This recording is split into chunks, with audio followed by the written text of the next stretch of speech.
Hi everyone, we are team Data Noobs and we'll be talking about our project for the 2021 Data Science Competition. I am Ritesh and my teammates are Tushar, Samband and Thurnabha. Some key points which have been addressed in the presentation are as follows. How money has impacted subsequent presidential elections in the last 6 presidential campaigns, their sources of funding, and the pattern of investment in different states.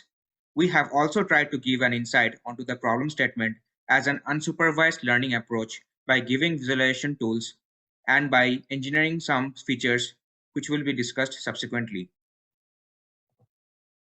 The data on how the sponsors have contributed in the last 6 presidential campaigns have been collected.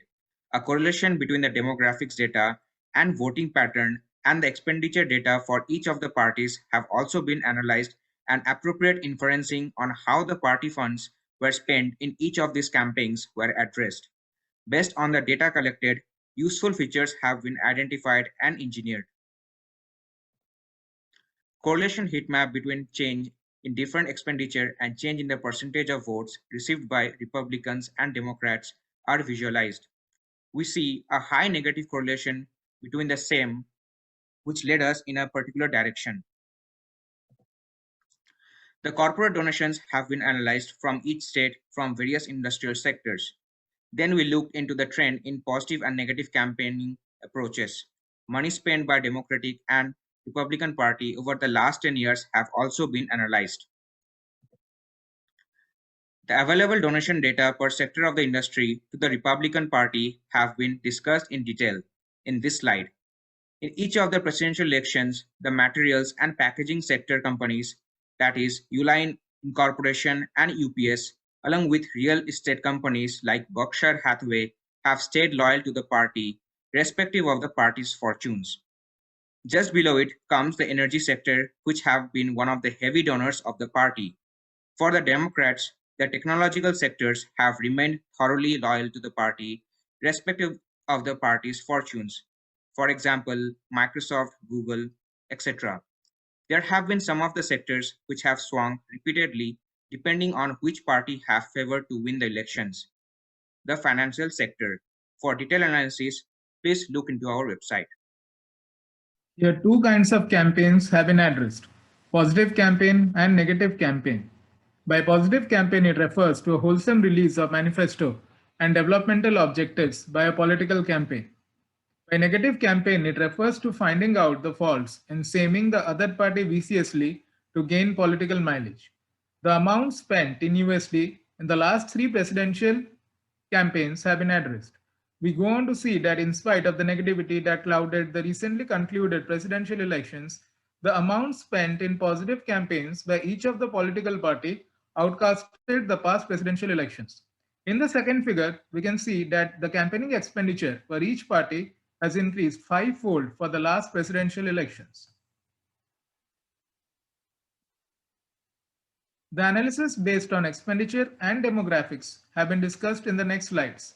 The categorization of the expenditures have been done with the help of NLP into advertisement, logistics, research, communications, and others.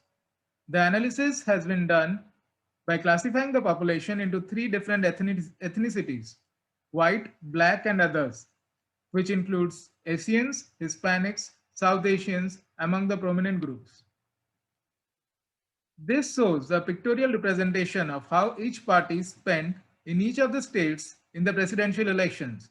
For example, the Democrats spent the least, color-coded in deep purple, in either their strongholds, that is, the states of Oregon, Massachusetts, New York, New Jersey, Connecticut, Vermont, or the states where they did not have much hope on: Wyoming, Idaho, Utah, South Dakota, North Dakota, etc.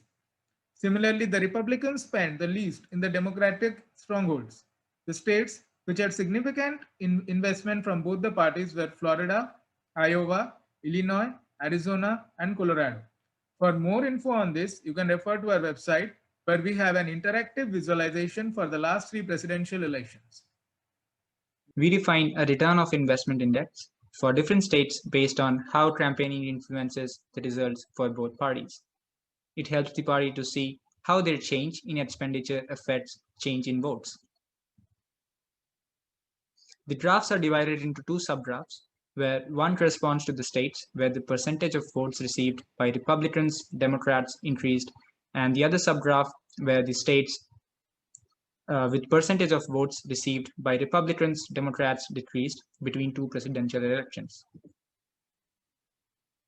Here, we look into the relationship between population demographics, money spent in political campaigns, and the votes casted.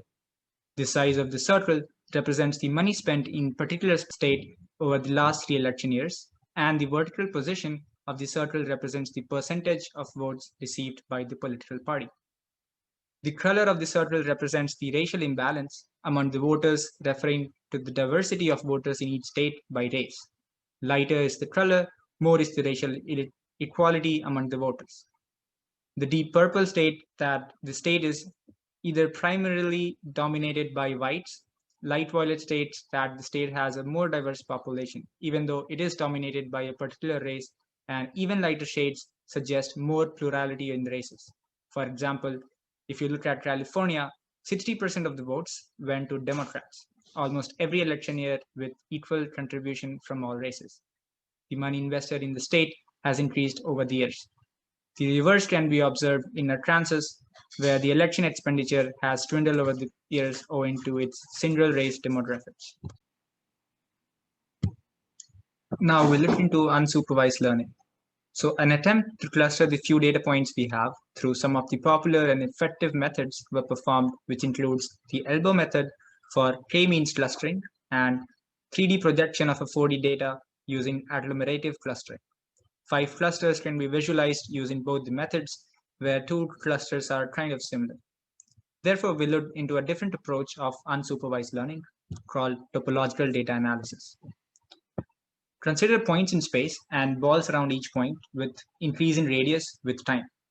And as the radius changes, the number of connected components decreases and duration of certain number of those components are looked into to find the persistence of the same. Using the mapper algorithm, a graph from the simplicial complex is plotted.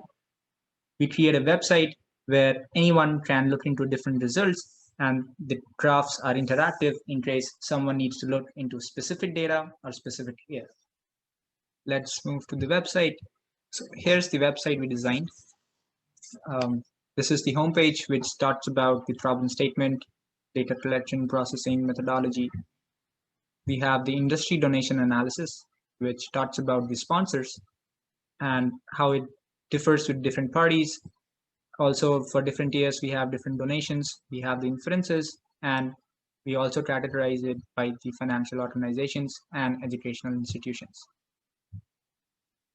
We have the expenditure analysis, which talks about how money was spent across 10 years in US and across different states for 2012, 2016, and 2020 elections.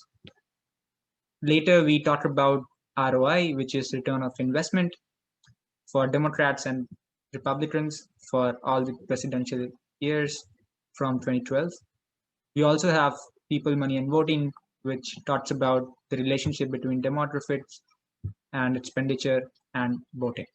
Here we have the network analysis, which is what I talked about as topological data analysis, and we have this clustering performed by the same. And at the end, we just introduce ourselves. All right, so this brings us to the final conclusions. So when we look into the inferences and conclusions, the fluid method provided gives us a continuous estimate to determine the strategy of investing for future elections. Along with that, we also show some correlation between demographics and voting, with which additional private data can be analyzed into devising better plans on targeting different audiences. We combined a lot of different data sets and looked into various aspects of all the features with engineering some of our own. And this brings us to the end of the presentation. Thank you for listening. We would also like to thank our sponsors, and we are open to questions.